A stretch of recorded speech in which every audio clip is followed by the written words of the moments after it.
Alors, il faut préciser que la presse, s'il y en a parmi vous des journalistes, télévision, photographes, doit se positionner au fond de la salle. Les journalistes ne doivent pas interrompre la conférence ou la discussion.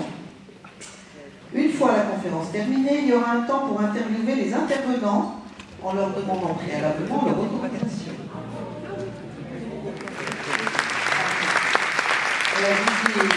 Didier Toussy, un autre Didier, donc on a notre sur la table, Didier Toussy. Donc je suis effectivement le porte-parole d'un collectif citoyen qui s'appelle Nous Tous et qui est un collectif engagé sur des luttes environnementales dans les Landes. Donc, ce que je suis venu faire finalement, c'est un témoignage d'une dizaine d'années de lutte et de combat local, donc concret sur le terrain, pour la sauvegarde de notre nature, donc des luttes environnementales. Si vous voulez rigoler après, vous pourrez me poser des questions sur justement ce qu'on a vu et notre expérience sur l'engagement des divers partis politiques, des diverses organisations non gouvernementales, syndicales sur notre territoire. Mais comme aussi on est entre gens sérieux, j'ai décidé de vous parler plutôt de notre sentiment au bout de 10 ans et de ce que sont les raisons qui ont conduit à notre lutte et quel est aujourd'hui notre état d'esprit en quelque sorte. J'ai décidé et j'aimerais bien m'adresser à votre âme de poète et à votre cœur. J'avais préparé un texte de 15 minutes, donc il faut en faire 10, j'ai barré, normalement ça rentre. C'est bon. Alors, pour être efficace, j'ai écrit un théorème. Théorème numéro 1. Ce n'est pas parce que le projet capitaliste de croissance perpétuelle n'est pas réalisable qu'il est obscène. C'est parce qu'il est obscène qu'il est impossible. J'ai un souvenir brûlant de la sensation que j'ai eue devant la Tour Eiffel lors de mon premier voyage à Paris. Je devais avoir une douzaine d'années. Et je me suis dit, mon Dieu, je croyais en Dieu à l'époque, c'est abject. Dans quel monde vivons-nous? Je vais plus lentement, mais du coup, ça va faire 11 ou 12 minutes. Donc depuis, on m'a expliqué la Tour Eiffel, je suis allé à l'école et j'ai compris. Les ponts, les ouvrages, le progrès, le confort, la technique, la science, ok. Mais lorsque je remonte à Paris, et j'espère bien ne plus avoir jamais à m'y rendre, j'ai toujours la même impression de dégoût et d'écœurement devant autant de repoussantes laideurs.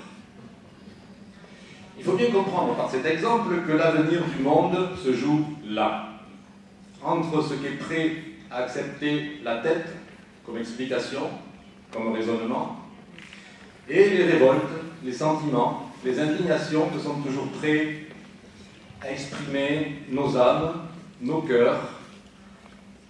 Comment faut-il nommer tout cela? Pour cela, j'ai envie de faire appel à un ami, un vieil anarchiste de chez nous, Élisée Reclus, qui disait dans les années 60, 1860, une citation désormais trop ou pas assez connue, je l'ignore. Là où le sol s'est enlaidi, là où toute poésie a disparu du paysage, les imaginations s'éteignent, les esprits s'appauvrissent, la routine et la servilité s'emparent des âmes et les disposent à la torpeur et à la mort. Alors, pour faire un court, donc, le collectif Nous Tous a stoppé, là je vais vite, parce que c'est important, le collectif Nous Tous a stoppé un projet d'EDF de stockage de gaz de 650 millions d'euros. Un projet du plus grand complexe golfique de France, 270 millions d'euros. Un projet de vague artificielle de 12 millions d'euros. Et bientôt un deuxième de 40 millions d'euros à Castex. Un centre commercial en chambre, je ne sais plus combien d'euros. Un peu plus d'1 milliard d'euros et des centaines d'hectares préservés. De quoi donc compenser le carbone localement, tu vois, de la mer à la mer, tranquille. Et nous étions quelques-uns, pas très nombreux. Hein. Alors aujourd'hui, on a commencé à plus nombreux, aujourd'hui on est 3. Vous voyez ? Donc nous étions quelques-uns, pas très nombreux, à nous lever chaque matin, au gré des difficultés de nos combats, face à ce sentiment de fatalité que la société renvoie comme un miroir insupportable, avec donc ce sentiment de révolte qui t'obstrue la gorge, qui t'étouffe, à nous dire c'est pas possible, on ne peut pas laisser faire ça. Et comment on va vivre après ça? Et comment on va regarder nos enfants après ça? Et à nous battre, comme si notre vie en dépendait. Comme si notre vie en dépendait. Les élus, les journalistes, la petite communauté de la campagne landaise que nous connaissons, qui nous connaît, n'ont pas compris d'où pouvait venir autant de rage, d'obstination. Ils n'ont pas cru que nous prendrions le risque d'entrer en conflit ouvert avec nos amis, nos voisins, nos élus, nos familles. Nous avons tout refusé. Nous avons refusé d'entrer dans les explications. Nous avons refusé tous les compromis, les ententes, les conciliations, refusé jusqu'à la fin entrer sur le terrain de la technique, sur le terrain des explications, bref, sur le terrain de l'intelligence. L'intelligence, pour nous, a suffisamment dit, lorsqu'elle a constaté au fond de son cœur que hurler à l'enclavement alors qu'on fait partie des 5% des gens les plus riches du monde est abject. Que construire une vague artificielle à 2 pas de l'océan est un acte de pure barbarie. Que détruire les zones humides pour y bâtir des golfs est un crime contre l'humanité. Que souiller l'océan est le dernier des symptômes de la décadence et de la décrépitude de nos âmes. Qu'y a-t-il donc à dire après? Alors oui, nous sommes des NIMBY. Et vous savez quoi? Les NIMBY vous emmerdent.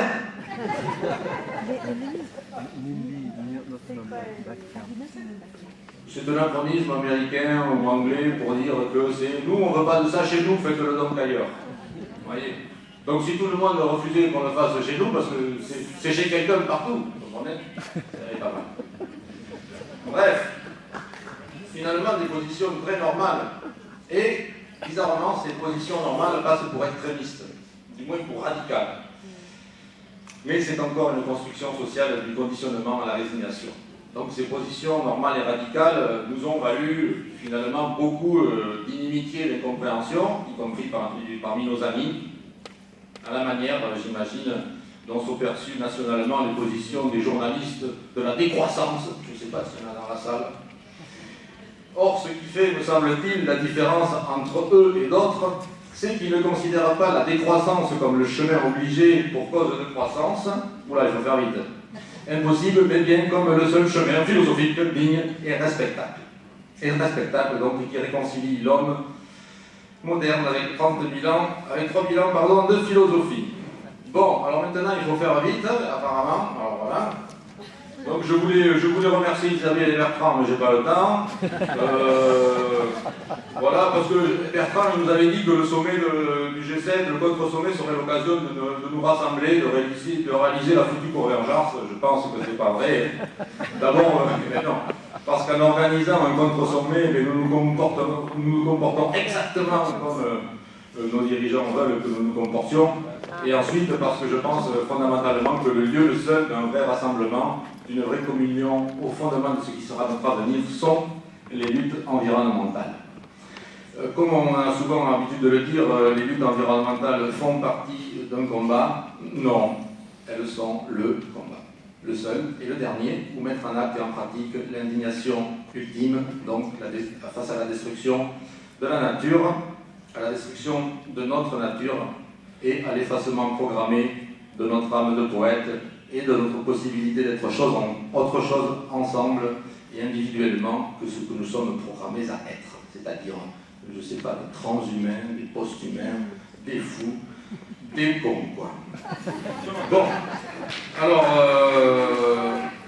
voilà, alors qu'est-ce que je pourrais sauter moi, je vais sauter ça. Et imaginons maintenant, alors là, normalement, je rentre dans les clous, qu'il n'y ait pas de contre-sommet, par exemple, et que nous désertions le théâtre, définitivement, celui des urnes comme celui des trafics d'influence et de pouvoir, et que toute notre énergie soit utilisée à bâtir nous-mêmes nos propres structures, nos propres amitiés, etc., et qu'il n'y ait plus d'opposition, mais à la place un vide, des sièges vacants.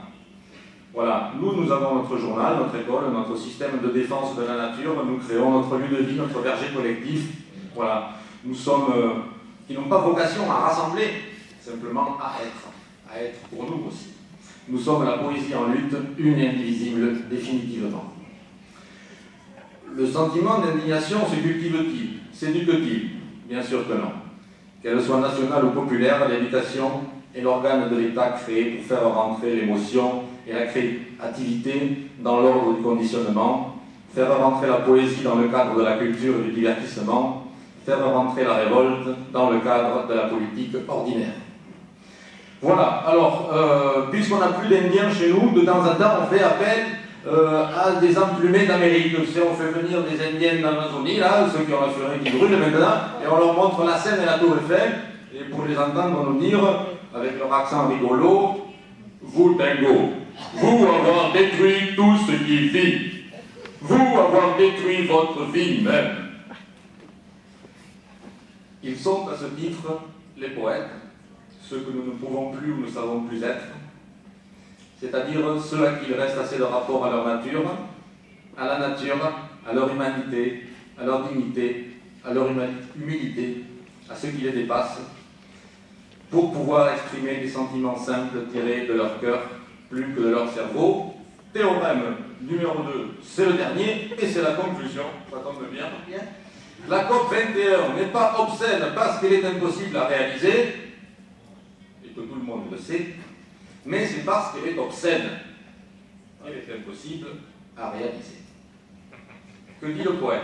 Il dit « Ô juste, intellectuel, savant, scientifique, prêtre, philosophe, notable, militaire, élu de la République, start-upper du développement durable et de la transition écologique, bien pensant de l'écologie industrielle, ô juste, ventre de gré, vos raisons, vos intelligences ne valent pas mon sentiment.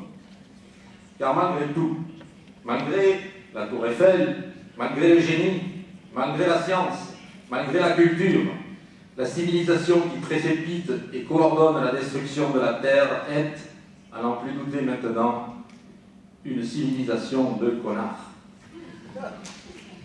Le poète dit avec Rimbaud « Ô juste, nous chierons dans vos ventres de grès. »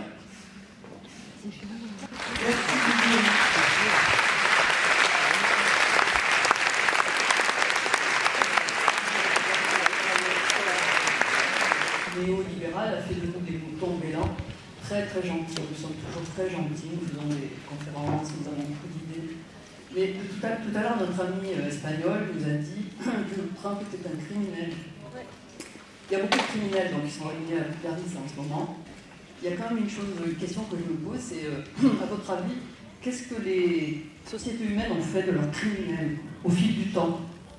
Donc si on ne croit pas au fait que l'intervention divine va les réduire à néant, je pense qu'il va quand même falloir s'interroger sur qu'est-ce qu'on fait de ces fous paranoïaques et de ces criminels. On les regarde nous tuer tous les uns après les autres. Voilà, c'était une question que j'avais quand même envie de poser pour tout le monde. Je voulais simplement vous dire, vous témoignez encore de nos expériences, les criminels de chez nous, nous les avons nommés comme tels, nous avons envoyé des courriers à nos élus. Donc ils ne s'appellent pas Trump chez nous. Les Landes, c'est le département, et ce fut de réputation le département le plus à gauche de France. Donc les criminels de chez nous s'appellent Henri Manueli, s'appellent Kirouche, vous ne le connaissez pas, ce sont des sénateurs actuels. Et nous avons nommé tous ces gens-là comme criminels.